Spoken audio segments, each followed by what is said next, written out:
Before we go into the editing of this, if we were to click the share button, here's where we can make the space private. We can add a password to it. We can have it unlisted, which means anybody with the link can view it.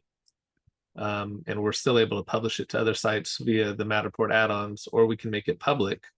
And here it says, hey, you haven't added any keywords. Keywords help improve your space's visibility and search. So we can do all that here. And a tool that I use, I click options, and then I'm able to get the branded link by just clicking copy link.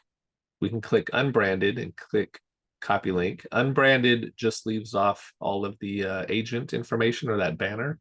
And that's particularly helpful for agents who are posting to MLS, because MLS doesn't like to advertise for the agents. Well, what would be different between unbranded and MLS ready? Yeah, let's go over that. So with the shared link presented by and contact details are hidden, all other public details, including address of the space, may be visible to anyone with the link. This one says, MLS ready says, with this shared link presented by contact details, VR and external links are hidden.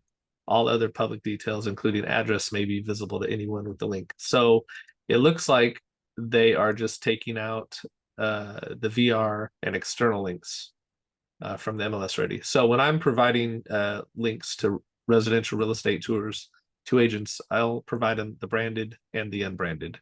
I typically don't provide this one. And that's just a personal preference. I guess I could do branded in MLS, but nobody's complained about getting branded and unbranded. Okay.